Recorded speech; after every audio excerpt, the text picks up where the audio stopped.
My dearest sisters and brothers, എൻ്റെ ഏറ്റവും സ്നേഹം നിറഞ്ഞ സഹോദരി സഹോദരന്മാരെ, thank you very, very much for waiting for me and for being here to listen to me today. എനിക്ക് വേണ്ടി കാത്തു നിന്നതിനും അതുപോലെ എന്നെ കേൾക്കാനായി നിങ്ങൾ ഇവിടെ വന്നു ചേർന്നതിനും ഞാൻ നിങ്ങളോട് വളരെയധികം നന്ദി പറയുന്നു. And more than anything else, thank you for the immense love that you have shown me in the last 2 days that I have been campaigning here. എല്ലാറ്റിനും ഉപരിയായി ഞാൻ പ്രചരണത്തിന് വേണ്ടി ഇവിടെ വന്ന കഴിഞ്ഞ 2 ദിവസങ്ങളിൽ നിങ്ങൾ എനിക്ക് നൽകിയ ഇത്രയും വലിയ സ്നേഹത്തിന് ഞാൻ നിങ്ങളോട് നന്ദി പറയുകയാണ്. Now I know how much you love Rahul. ഇപ്പൊ എനിക്കറിയാം നിങ്ങൾക്ക് രാഹുലിനെ എത്രമാത്രം സ്നേഹമുണ്ടെന്ന് ഇപ്പൊ എനിക്ക് മനസ്സിലാകുന്നുണ്ട്. I always knew how much he loves you. കാരണം എനിക്ക് നേരത്തെ അറിയായിരുന്നു, എപ്പോഴും അറിയായിരുന്നു രാഹുലിന് നിങ്ങളോട് എത്രമാത്രം സ്നേഹമുണ്ടെന്ന് എനിക്ക് നേരത്തെ അറിയായിരുന്നു. ഇന്ന് നിങ്ങൾക്ക് അദ്ദേഹത്തോട് എത്രമാത്രം സ്നേഹമുണ്ടെന്ന് എനിക്ക് മനസ്സിലാകുന്നു. But in the last 2 days I have really felt your love and I have understood how deep this bond is between you and him. കഴിഞ്ഞ 2 ദിവസങ്ങളിൽ നിങ്ങളുടെ സ്നേഹം എത്രമാത്രം ഉള്ളതാണെന്ന് ഞാൻ മനസ്സിലാക്കി. അതുപോലെ രാഹുലും നിങ്ങളും തമ്മിലുള്ള ബന്ധം എത്ര ആഴത്തിലുള്ളതാണെന്നും കഴിഞ്ഞ 2 ദിവസങ്ങൾ കൊണ്ട് ഞാൻ മനസ്സിലാക്കി കഴിഞ്ഞു. And I want to say what a great honor it is for me that I am standing as the candidate, the UDF candidate in this election, and that I am in some way benefiting from this great love that you share with my brother. ഇന്ന് ഞാൻ ഇവിടെ നിൽക്കുമ്പോൾ എനിക്ക് ഐക്യജനാധിപത്യ മുന്നണിയുടെ സ്ഥാനാർത്ഥിയായി നിങ്ങളുടെ മുൻപിൽ നിൽക്കുന്നതിൽ അപ്പുറം വലിയൊരു ആദരവ് എന്താണ് എനിക്ക് വേണ്ടിയതെന്ന് ഞാൻ ആലോചിക്കുകയാണ്. ഒരർത്ഥത്തിൽ പറഞ്ഞാൽ നിങ്ങൾ എൻ്റെ സഹോദരനുമായി പങ്കിടുന്ന ഒരു വലിയ സ്നേഹത്തിൽ നിന്ന് അതിന്റെ ഗുണം ഇന്ന് എനിക്ക് കൂടിയാണ് ലഭിക്കുന്നത്. I think in politics it's not often that leaders and the people they represent share this kind of a bond. It's rare. ഞാൻ വിചാരിക്കുന്നത് രാഷ്ട്രീയത്തിൽ നേതാക്കളും അവർ പ്രതിനിധാനം ചെയ്യുന്ന ജനങ്ങളും തമ്മിൽ ഇങ്ങനെ ഒരു ബന്ധമുണ്ടായിരിക്കുക എന്ന് പറയുന്നത് വളരെ അപൂർവമാണെന്നാണ് ഞാൻ കരുതുന്നത്. Most of the time one sees political leaders feel that the public is a tool for them to move forward and to get more and more power. പലപ്പോഴും രാഷ്ട്രീയ നേതാക്കൾ നമ്മൾ കാണാറുണ്ട്, പൊതുജനങ്ങൾ എന്ന് പറയുന്നത് അവർക്ക് അധികാരം ലഭിക്കാനും അധികാരത്തിൽ തുടർന്നു കൊണ്ടുപോകാനുമുള്ള ഒരു ഉപകരണമായിട്ടാണ് പൊതുജനങ്ങളെ പലപ്പോഴും കാണുന്നത്. But this kind of deep respect for the public that my brother has in his heart and the respect that you have for him is truly rare and should really be the basis of all politics. ശരിക്കും എൻ്റെ സഹോദരന് അദ്ദേഹത്തിന്റെ ഹൃദയത്തിൽ നിങ്ങളോടുള്ള ആഴത്തിലുള്ള ബഹുമാനം, അതുപോലെ നിങ്ങൾക്ക് അദ്ദേഹത്തിലുള്ള ആഴത്തിലുള്ള ബഹുമാനം, ഈ പരസ്പര ബഹുമാനമായിരിക്കണം ശരിക്കും യഥാർത്ഥത്തിലുള്ള രാഷ്ട്രീയത്തിന്റെ അടിത്തറയായി നിലനിൽക്കേണ്ടത്. In fact, that is what Mahatma Gandhiji's dream for India was. യഥാർത്ഥത്തിൽ മഹാത്മാഗാന്ധിക്ക് ഈ രാജ്യത്തെക്കുറിച്ച്, ഇന്ത്യയെക്കുറിച്ചുള്ള സ്വപ്നവും അതായിരുന്നു. When he formed his own bond with the people of India and he led the freedom movement and the people of India stood side by side with him, shoulder to shoulder with him in fighting for the freedom of our country. This is the bond, that the foundation that was laid by him. Mahatma Gandhi Indian സ്വാതന്ത്ര്യ സമരത്തിൽ ഇന്ത്യയിലെ ജനങ്ങളുമായി ഒരു ബന്ധമുണ്ടാക്കി സ്വാതന്ത്ര്യ സമരത്തെ മുൻപോട്ട് നയിച്ചപ്പോൾ ഇന്ത്യയിലെ ജനങ്ങൾ തോളോട് തോൾ ചേർന്ന് അദ്ദേഹത്തോടൊപ്പം നിന്നു. ഇത്തരത്തിൽ ജനങ്ങളുമായിട്ടുള്ള ഒരു ബന്ധമാണ് ഈ രാജ്യത്തിന്റെ അടിത്തറയായിട്ട് അദ്ദേഹം ആഗ്രഹിച്ചത്. As one of the greatest leaders of all time, when he spoke, he did not speak for himself, he spoke for each and every Indian. Mahatma Gandhi ഈ ലോകത്തിലെ ഏറ്റവും മഹാന്മാരായ നേതാക്കളിൽ ഒരാളായി അദ്ദേഹം സംസാരിച്ചപ്പോൾ അദ്ദേഹത്തിന് വേണ്ടിയല്ല സംസാരിച്ചത്, അദ്ദേഹം സംസാരിച്ചത് ഈ രാജ്യത്തെ ഓരോ ജനങ്ങൾക്കും ഓരോ വ്യക്തിക്കും വേണ്ടിയാണ്. When he fought for justice, when he fought for equality, when he spoke of secularism, he spoke for every single Indian, no matter what religion, what caste, what creed. അദ്ദേഹം സമത്വത്തിന് വേണ്ടി, അദ്ദേഹം തുല്യതയ്ക്ക് വേണ്ടി, നീതിക്ക് വേണ്ടി, മതേതരത്വത്തെ കുറിച്ച് സംസാരിച്ചപ്പോൾ ഈ രാജ്യത്തിലെ എല്ലാ ജനങ്ങൾക്കും വേണ്ടിയാണ്, ഏത് മതത്തിൽപ്പെട്ട ഏത് വിഭാഗത്തിലും പെട്ട എല്ലാ ജനങ്ങൾക്കും വേണ്ടിയാണ് അദ്ദേഹം സംസാരിച്ചത്. It was his dream that those who represent you respect you. മഹാത്മാഗാന്ധിയുടെ സ്വപ്നമായിരുന്നു. ഈ രാജ്യത്തെ ജനങ്ങളെ പ്രതിനിധാനം ചെയ്യുന്ന നിങ്ങളുടെ ജനപ്രതിനിധികൾ ഈ രാജ്യത്തെ ജനങ്ങളെ ബഹുമാനിക്കണമെന്നത് മഹാത്മജിയുടെ സ്വപ്നമായിരുന്നു. That those whom you elect to be your representatives, whether in parliament or whether in the assemblies, are people who come to you, who understand your problems, who come to your homes, discuss with you what the solutions can be, and then make policies to help you and to make you progress. അദ്ദേഹത്തിന്റെ സ്വപ്നമായിരുന്നു ജനപ്രതിനിധികളായി പാർലമെന്റിലേക്ക് നിയമസഭയിലേക്ക് നിങ്ങൾ തെരഞ്ഞെടുക്കുന്നവർ നിങ്ങളുടെ വീടുകളിലെത്തി നിങ്ങളോട് സംസാരിക്കുന്നവർ, നിങ്ങളുടെ പ്രശ്നങ്ങൾ എന്താണെന്ന് മനസ്സിലാക്കുന്നവർ, ഈ പ്രശ്നം പരിഹരിക്കാൻ വേണ്ടി പ്രവർത്തിക്കുന്നവർ, അങ്ങനെയുള്ളവരായിരിക്കണം ജനപ്രതിനിധികൾ എന്നത് അദ്ദേഹത്തിന്റെ സ്വപ്നമായിരുന്നു. And yet today on this very land on which the Mahatma fought for our freedom, ഇന്ന് ഈ രാജ്യത്ത് എവിടെയാണോ മഹാത്മാഗാന്ധി നമ്മുടെ സ്വാതന്ത്ര്യത്തിന് വേണ്ടി പോരാടിയത് ആ നാട്ടിൽ, and on this very land where the indigenous tribal people of Wayanad fought for our freedom, ഇതേ ഭൂമിയിൽ തദ്ദേശീയരായ ആദിവാസി ജനങ്ങൾ എവിടെയാണോ വയനാട്ടിന്റെ ഭൂമിയിൽ ബ്രിട്ടീഷുകാർക്കെതിരെ നമ്മുടെ സ്വാതന്ത്ര്യത്തിന് വേണ്ടി പോരാടിയത് ആ നാട്ടിൽ, as part of India, we see what kind of governance there has been in our country for the last 10 years. അങ്ങനെ ഒരു രാജ്യത്ത് ഇന്ത്യയുടെ ഭാഗമായി നമ്മൾ കണ്ടുകൊണ്ടിരിക്കുകയാണ്. കഴിഞ്ഞ 10 വർഷങ്ങളായി ഈ രാജ്യത്ത് എങ്ങനെയുള്ള ഒരു ഭരണമാണ് നടന്നുകൊണ്ടിരിക്കുന്നതെന്ന് നമ്മൾ കണ്ടുകൊണ്ടിരിക്കുകയാണ്. We have seen the politics of communalism destroy every peaceful, every loving relationship between different religions. നമ്മൾ കണ്ടിട്ടുണ്ട് കഴിഞ്ഞ 10 വർഷങ്ങളായി വർഗീയതയുടെ രാഷ്ട്രീയം, വിവിധ മതങ്ങൾ തമ്മിലുള്ള സാഹോദര്യത്തെ, സമാധാനത്തെ ഇല്ലാതാക്കുന്ന കാഴ്ച ഈ രാജ്യത്ത് നമ്മൾ കണ്ടിട്ടുണ്ട്. They have tried to sow the seeds of fear, of anger, of hatred, of mistrust between different communities. വിവിധ സമുദായങ്ങൾക്കിടയിൽ ഭയത്തിന്റെ, ദ്വേഷത്തിന്റെ, വെറുപ്പിന്റെ വിത്തുകൾ വിതയ്ക്കാൻ അവർ ശ്രമിച്ചുകൊണ്ടിരിക്കുകയാണ്. And have you ever thought of why they do this? നിങ്ങൾ എപ്പോഴെങ്കിലും ആലോചിച്ചിട്ടുണ്ടോ എന്തുകൊണ്ടാണ് അവരിത് ചെയ്യുന്നതെന്ന്? Think of a family. Think of 3 brothers in a family. നിങ്ങൾ ഒരു കുടുംബത്തെ പറ്റി ആലോചിക്കുക, ഒരു കുടുംബത്തിലെ 3 സഹോദരങ്ങളെ പറ്റി ആലോചിക്കുക. And think that they are all working together. Maybe they have a factory or a business or a piece of land, and they all work together happily on that land. നിങ്ങൾ ആലോചിക്കുക, അവർക്ക് ഒരുപക്ഷെ ഒരു ഫാക്ടറി ഉണ്ടാകാം, ഒരു business ഉണ്ടാകാം, ഒരു വ്യവസായം ഉണ്ടാകാം, കുറച്ച് ഭൂമി ഉണ്ടാകാം. അവർ 3 പേരും ഒരുമിച്ച് ചേർന്നുകൊണ്ട് അതിനു വേണ്ടി പ്രവർത്തിച്ചുകൊണ്ടിരിക്കുന്ന ഒരു സാഹചര്യം നിങ്ങളൊന്ന് ആലോചിച്ച് നോക്കിക്കേ. They share equally what they earn so that each of their families progresses together. കാരണം അവർ 3 പേരും എന്തൊക്കെ സമ്പാദിക്കുന്നോ അവർ തുല്യമായിട്ട് പങ്കിടുന്നു. കാരണം എല്ലാവരുടെയും കുടുംബങ്ങൾ ഒരുപോലെ പുരോഗതി പ്രാപിക്കുന്നു. And think that someone one day comes and fills their ears about each other and says that you should not trust your brother because he is going to take more than you, or you should not trust your sister. Think what will happen. ഇങ്ങനെ സന്തോഷമായിട്ട് ജീവിച്ചിരിക്കുന്ന സഹോദരങ്ങളുടെ ഇടയിലേക്ക് നിങ്ങളൊന്ന് ആലോചിച്ച് നോക്കുക. ഒരു ദിവസം ഒരാൾ വന്ന് അങ്ങോട്ടും ഇങ്ങോട്ടും പറഞ്ഞു കൊടുക്കുന്നു, നിങ്ങൾ നിങ്ങളുടെ സഹോദരനെ വിശ്വസിക്കരുത്, കാരണം ആ സഹോദരൻ നിങ്ങളെക്കാൾ കൂടുതൽ സഹോദരന് പൈസ ഉണ്ടാവും അല്ലെങ്കിൽ സഹോദരിക്ക് ഉണ്ടാകും എന്ന് പരസ്പരം അവരുടെ ഇടയിൽ ഒരാൾ വന്ന് പറയുന്ന അവസ്ഥ നിങ്ങളൊന്ന് ആലോചിച്ച് നോക്കിക്കേ. The strength of that family will be divided. ഇത് നടക്കുമ്പോൾ എന്താ സംഭവിക്കുന്നത്?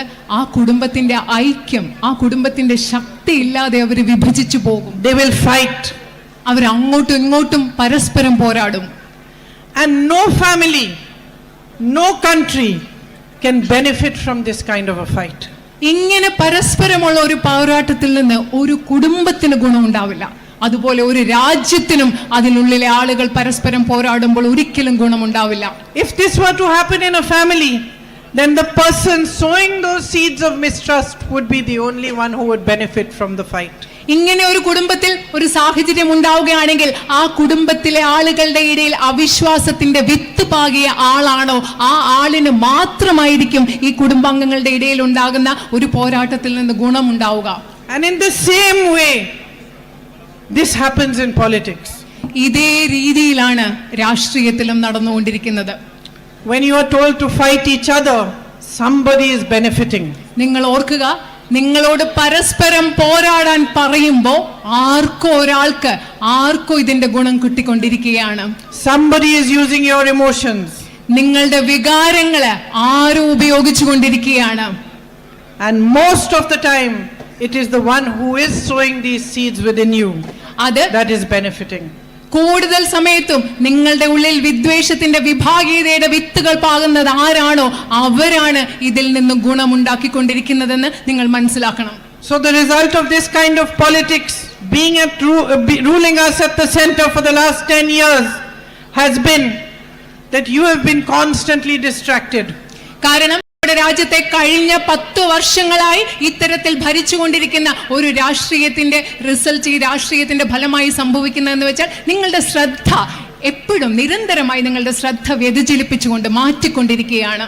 And while you are distracted, while fear is being sowed in your hearts, somebody else is benefiting. The Prime Minister's big business friends, 5 or 6 of them, are reaping all the benefits of your distraction. നിങ്ങളുടെ ശ്രദ്ധ മാറ്റിക്കൊണ്ടിരിക്കുമ്പോൾ, നിങ്ങളുടെ മനസ്സിലൊക്കെ ഭയം ഇങ്ങനെ വിതച്ചുകൊണ്ടിരിക്കുമ്പോൾ ഇവിടെ കുറച്ചു പേർക്ക് ഗുണമുണ്ടാവുന്നുണ്ട്. ആർക്കാണ്? പ്രധാനമന്ത്രിയുടെ സുഹൃത്തുക്കളായ അതിസമ്പന്നരായ 5 or 6 വലിയ വ്യവസായികൾക്ക് ഇതിന്റെ ഫലം ഗുണമുണ്ടായിക്കൊണ്ടിരിക്കുകയാണ്. Without us even realizing, the public even realizing, all the ports, airports, subsidiaries of PSUs, big road projects, you name it, everything has been handed over to his businessmen. നമ്മൾ ആരും തിരിച്ചറിയുന്നതിന് മുമ്പ്, ഇവിടുത്തെ സാധാരണ ജനങ്ങൾ മനസ്സിലാക്കുന്നതിന് മുമ്പ് ഈ രാജ്യത്തെ തുറമുഖങ്ങൾ, ഈ രാജ്യത്തെ എയർപോർട്ടുകൾ, ഈ രാജ്യത്തെ റോഡുകൾ നിർമ്മിക്കാനുള്ള കരാറുകൾ, അതുപോലെ പൊതുമേഖലാ സ്ഥാപനങ്ങളുടെ അനുബന്ധ സ്ഥാപനങ്ങൾ, ഇതെല്ലാം പ്രധാനമന്ത്രിയുടെ സുഹൃത്തുക്കളായ വലിയ ബിസിനസ്സുകാർക്ക് നൽകിക്കൊണ്ടിരിക്കുകയാണ്. 16 lakh crores of rupees of loans have been written off for them. അവരുടെ 16 ലക്ഷം കോടി രൂപ വരുന്ന കടങ്ങൾ എഴുതി തള്ളുകയുണ്ടായി. And what about the farmers of our country? What about their loans? നമ്മുടെ രാജ്യത്തെ അവരുടെ 16 ലക്ഷം കോടി വരുന്ന തുക ലോണുകൾ, കടങ്ങൾ എഴുതി തള്ളിയപ്പോൾ നമ്മുടെ നാട്ടിലെ കർഷകരുടെ കടങ്ങൾക്ക് എന്താണ് സംഭവിച്ചത്? What about the much promised MSP for your rubber crop? നിങ്ങളുടെ റബ്ബറിന് വേണ്ടി അവർ വാഗ്ദാനം ചെയ്ത മിനിമം താങ്ങുവിലയ്ക്ക് എന്താണ് സംഭവിച്ചത്? The government says they don't have money for it. Government പറയുന്നു ഇത് ചെയ്യാൻ അവർക്ക് പൈസയില്ല. You educate your children, you work hard, you set up your own businesses, you work in the fields, you do whatever you can so that your children should be educated. നിങ്ങൾ നിങ്ങളുടെ കുട്ടികളെ പഠിപ്പിക്കാൻ വേണ്ടി നിങ്ങൾ ബിസിനസ് ഉണ്ടാക്കുന്നു, നിങ്ങൾ കർഷക തൊഴിൽ ചെയ്യുന്നു, നിങ്ങൾ നിങ്ങളുടെ കുട്ടികളെ പഠിപ്പിക്കാൻ വേണ്ടി നിങ്ങൾക്ക് സാധ്യമായതെല്ലാം നിങ്ങൾ ചെയ്യുകയാണ്. And what do you face? That after educating them, they can't get jobs anywhere. നിങ്ങൾ നേരിടുന്ന അവസ്ഥ പക്ഷെ എന്താണ്? നിങ്ങളുടെ കുഞ്ഞുങ്ങളെ നിങ്ങൾ പഠിപ്പിച്ചു കഴിഞ്ഞാൽ പിന്നെ അവർക്ക് ജോലി കിട്ടാനുള്ള ഒരു സാഹചര്യമില്ല. Because there is no focus on manufacturing, there is no focus on small businesses. All these shops I see in front, the ice store, this one, Diadem Medicals, the bakery, the Fusion World, all these are your small businesses. What has happened in the last 10 years? First you had demonetization, then you got GST, which has confused you and created all sorts of hurdles before you.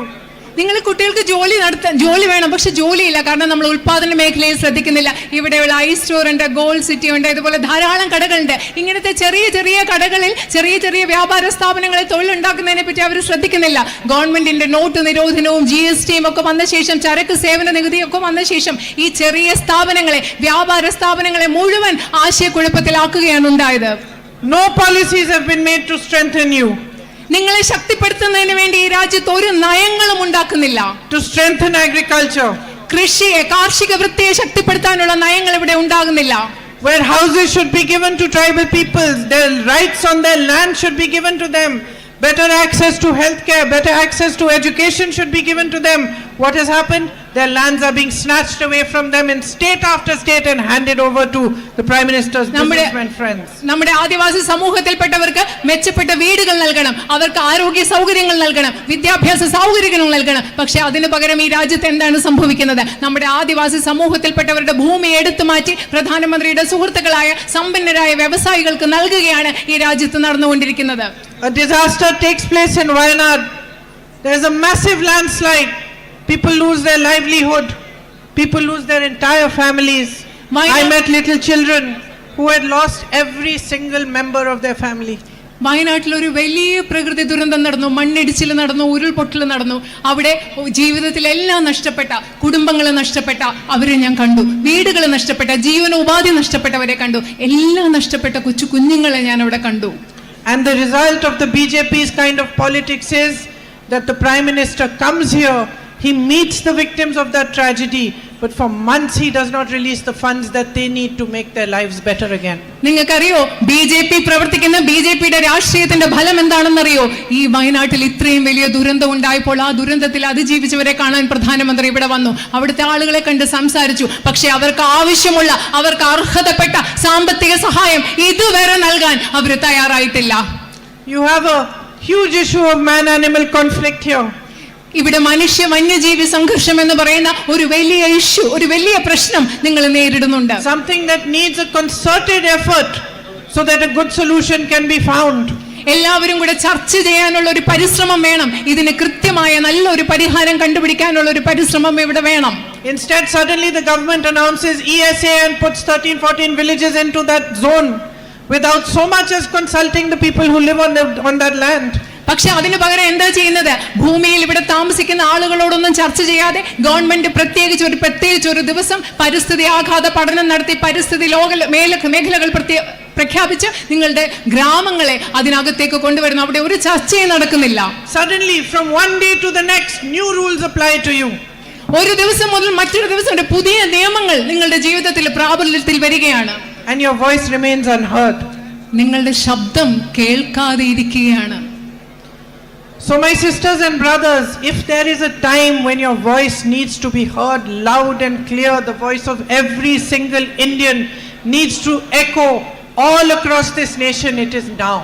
എന്റെ പ്രിയപ്പെട്ട സഹോദരന്മാരുടെ നിങ്ങളുടെ ശബ്ദം ഏറ്റവും വ്യക്തമായും ഏറ്റവും ഉച്ചത്തിലും കേൾക്കേണ്ട ഒരു സമയമുണ്ടെങ്കിൽ, രാജ്യം മുഴുവൻ, ഈ രാജ്യത്തെ ഓരോ വ്യക്തിയുടെയും ശബ്ദം പ്രതിധ്വനിക്കേണ്ട ഒരു സമയമുണ്ടെങ്കിൽ ആ സമയം ഇന്നാണെന്ന് ഞാൻ നിങ്ങളോട് പറയുകയാണ്.